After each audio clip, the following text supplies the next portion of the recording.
Welcome to the It's Your Move Chess Podcast, where we, the English Chess Federation, encourage you to make your move within your local chess community. Right, everyone, welcome back to another episode, and today we are going to be taking a short, brief history lesson on who are the top chess players of all time within the UK. So I created a tier list. I should clarify as well that, this tier list is completely my opinion, and also, the categories are legendary, powerhouse, and iconic. So, all I can say is that these 15 players are, at least from my research, probably the top 15 players that the UK has ever produced. And if I've missed out anyone, you're welcome to let me know in the comments who deserves a spot in this list. But yeah, I thought that since a lot of people who are getting into chess in the UK are kind of joining in this like kind of post-pandemic era, or maybe coming in from the Queen's Gambit show, I thought it'd be good to just cover who are the notable figures in terms of playing strength. Like, of course, there are many notable figures that go far beyond just the top 15 players of all time, but I wanted to focus on strength as the main criteria for this list. So I've got all the 15 players here, and I thought we'll go through them chronologically in terms of when they were prominent, and yeah, we can have a nice deep dive into a bit about the history of each of these players. Now, just as one final disclaimer, I'm not a historian. I am just a club player who has tried my best to do some research here, so I apologize in advance if there are any misleading facts, and please enlighten me in the comments if I have made any errors. Right, so let us begin then with this chap on the left. We have Mr. Howard Staunton. And Howard Staunton was one of the top players of his time. As you can see, he was born many years ago, 1810. And yeah, basically this player, was supposedly a competitor to Paul Morphy, who is an American chess player who many people deemed as like the best in the world, despite not becoming an official world champion. And it's kind of interesting how their match together never took place. But people's understanding at the time was that Staunton was really one of the best. And there's another aspect that he's famous for, which is we have the Staunton chess set, which is named after Howard Staunton. So these classic pieces, as you can see. That's how you probably hear of Staunton the most. So Staunton was extremely prolific player of his time. Another extremely strong player from this generation was Joseph Henry Blackburn, and Blackburn had a pretty cool nickname. Blackburn was nicknamed the Black Death, and he was probably top 5 in his generation. I mean, I think down here it mentioned who the other players were. Steinitz, Lasker, Zukertort, kind of like were stronger. But aside from those guys, Blackburn was definitely up there too. So Blackburn's style was extremely aggressive. And I'm sure you can find many videos on YouTube covering some of his exciting attacking games. So Blackburn definitely is a notable top player from this generation. And the final player I've chosen from this generation is Amos Byrne. And I'm surprised Amos Byrne doesn't have a bigger platform on the internet, but maybe I'm a bit biased as well when it comes to Amos Byrne, because I'm currently living in Liverpool, and Amos Byrne lived many of his chess years in Liverpool. And the reason why I believe Amos Byrne should get a mention is because he got shouted out by Aaron Nimzovich in his famous book My System as one of the 6 world's greatest defensive players. And I think that statement from the leading chess strategist at the time Unless you're a fan of Tarash, then maybe you'll be Team Tarash. But yeah, Tarash and Nimzovich were the leading strategists, and this book, My System, was basically one of the first uh, really insightful strategy books that really was very popular worldwide.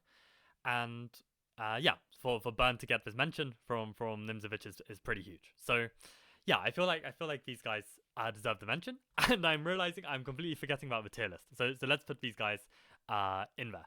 So I think Howard Staunton, he's really the first strongest chess player of all time, and the fact that he really was, you know, up there as one of the best players aside from maybe Paul Morphy. I think he goes in the legendary category. I think that's completely reasonable. We then have Blackburn, and Blackburn. Um, it's a question between powerhouse and iconic, because I think at the time his style of play was extremely difficult to handle. But I think with a name like the Black Death, I think he goes into the iconic category, and I think then it makes sense with such strong defensive play. Amos Byrne goes into the powerhouse. So okay, we get our three tiers sorted there. We then skip forward, maybe like 50 to 100 years, maybe 50 years, to the birth of Tony Miles. So that was kind of like a short span of years where I guess there weren't too many notable chess players, but then we get another boom. And starting with Tony Miles, and Tony Miles was England's first ever Grandmaster. And the reason why these previous players like Staunton or Amos Byrne weren't Grandmasters is because, well, I mean, the FIDE rating system came into place in the early 70s, and I think the Grandmaster title was, a few decades before that. But yeah, in the time of, Blackburn and Amos Byrne, we didn't really have this title. So Tony Miles was the first to earn the Grandmaster title, and I think at least to the average club player, I think the most notable story that goes around is the fact that Tony Miles beat Anatoly Karpov in a classical game with the move a6 in response to 1e4. And the game is completely chaotic and really brilliant. And I think Karpov was extremely salty about the loss and said like, this isn't real chess or something. But okay, I mean, what a way to beat a world champion. And yeah, that's Tony Miles. So yeah, very iconic player. We in the same generation we also get John Nunn, who I would say is probably most famous for writing loads and loads and loads of very high quality books. But we shouldn't forget that John Nunn was also a 2600 plus player. I mean, I should clarify that, yeah, peak rating of John Nunn is 2630. Tony Miles, I believe, is 2630 as well. So, yeah, both very, very strong 2600 players. And yeah, Nunn has many books, not just on openings, endgame, strategy, like really a lot. So this is what I feel Nunn is famous for. And you've also got John Spielman. And my memory of Spielman actually was when I was a kid playing in London Chess Classic, which you heard about last episode. And I remember there was some Blitz playoff, and Spielman was still playing in his later years, and it was like some finals. And I seem to remember he was just trash talking his opponent. I think it was Gawain Jones or something, and he was just trash talking during the finals during this FIDE rated event, and I just thought that was very cool. So John Spielman, I believe that of this generation, probably the strongest player. His peak ranking was number 5 in the world. Actually, what was okay? John Nunn was top 10, and Tony Miles was also top 10. Okay, fine. So actually 2600s. We've got to remember as well that back in these times, the ratings were deflated. So 2600 was already top 10 in the world. So yeah, it should not be understated how strong Tony Miles, John Nunn, and Jonathan Spielman is very very top players, and all these players were playing in these Olympiad matches representing the UK.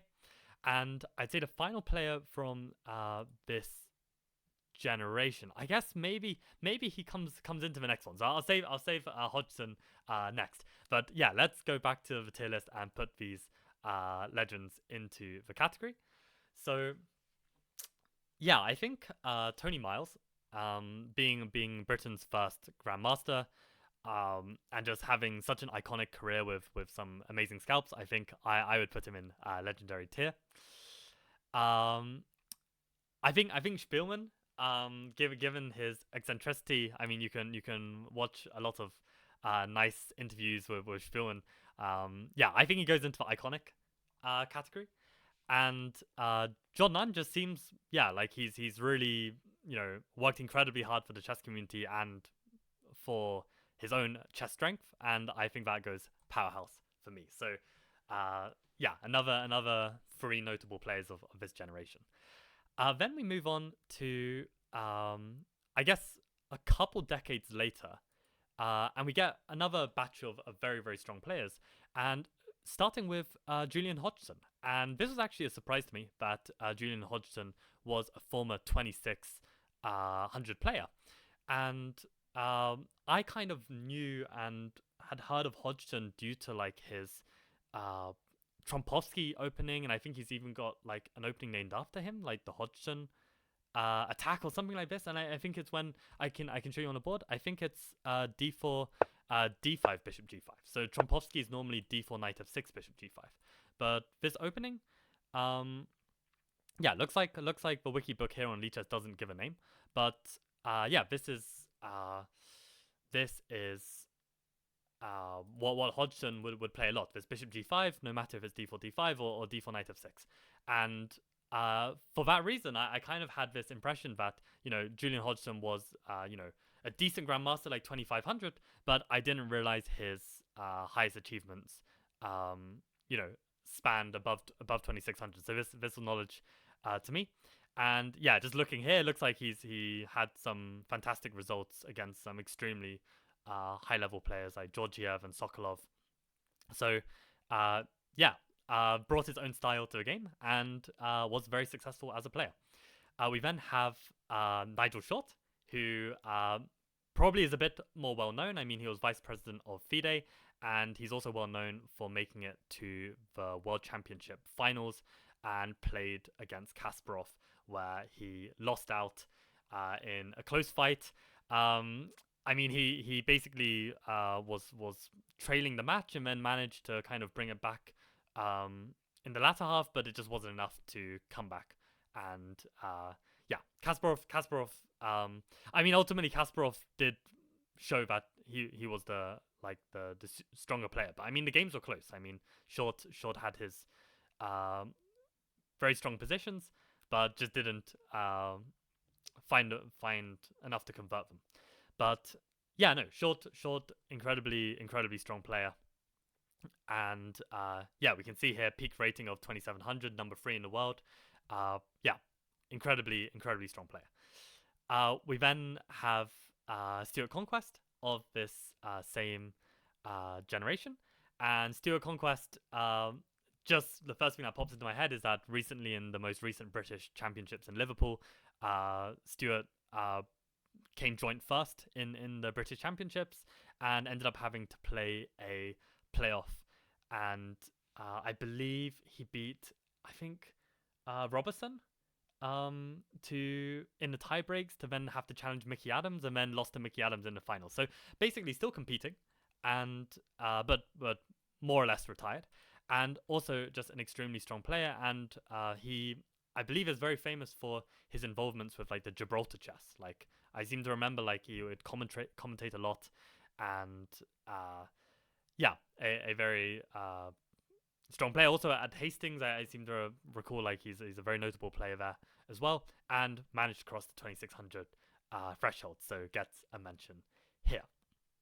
And then of I guess I would consider this in the same generation. I guess like it's hard to know where to draw the line in terms of the years. But yeah, I'd say maybe Mickey Adams is slightly moving on to the next generation. I don't know. Mickey Adams is like, you know, an absolutely incredible chess player. He's really played at the absolute elite level.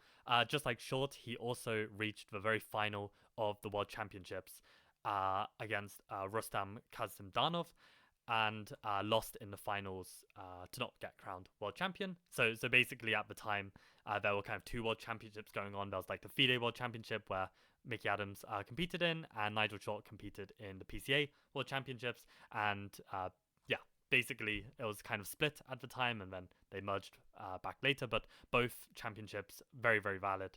And yeah, we got two runners up, and yeah, Mickey Adams as well. Number 4 in the world, 2760 peak rating, incredibly strong, incredibly strong. So yeah, let's do a bit of tier listing here.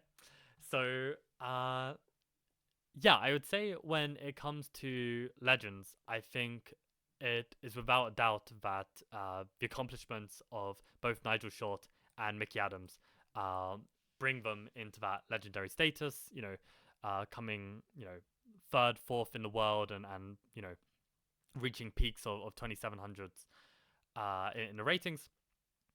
Incredibly strong, incredibly strong players. And I would say, oh, it's a tough one where to put Conquest and Hodgson. In a way, I kind of actually find them both iconic.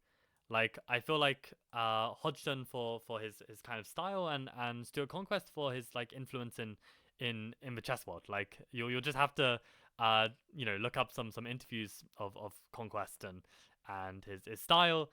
He also plays like a lot of like interesting kind of openings.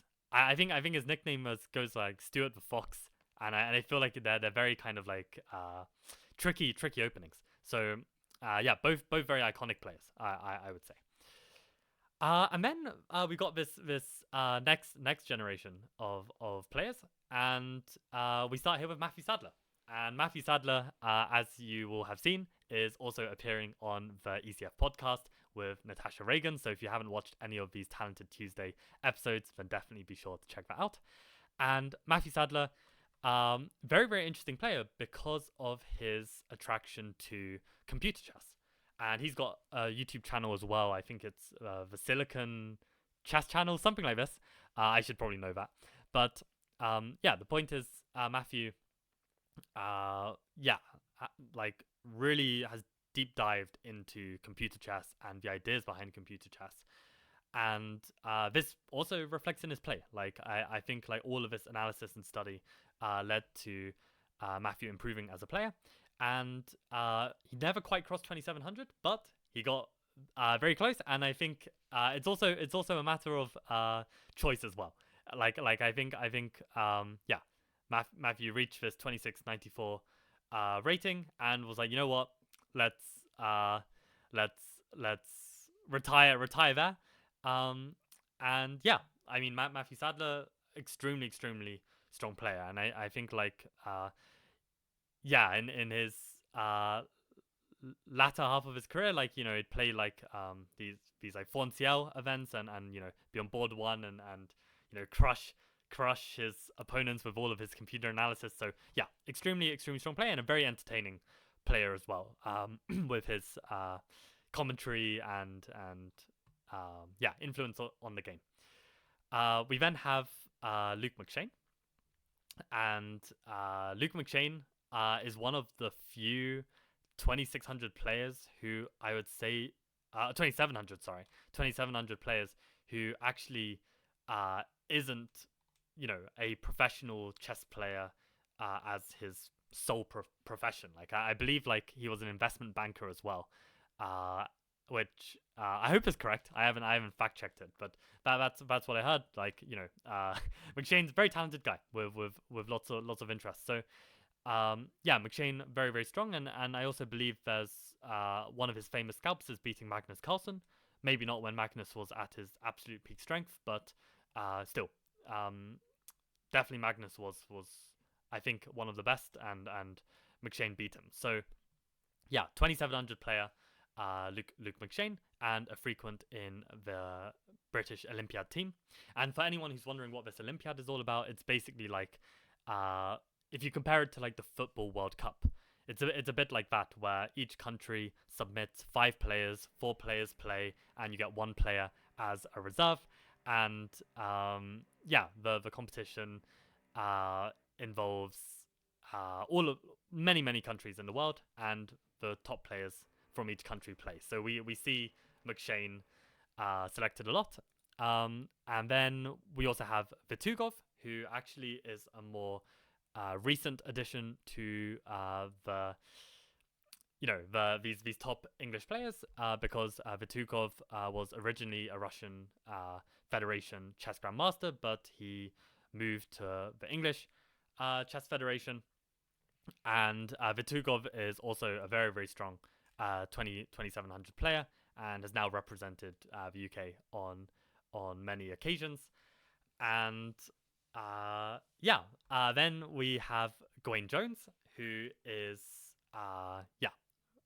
British-born 2700 player, extremely strong, also a frequent in the Olympiad team, and peak rating of 2700 as well. So really incredibly strong player, and it's nice to see like him playing in all the like London leagues, and just really has lived through British chess, I would say.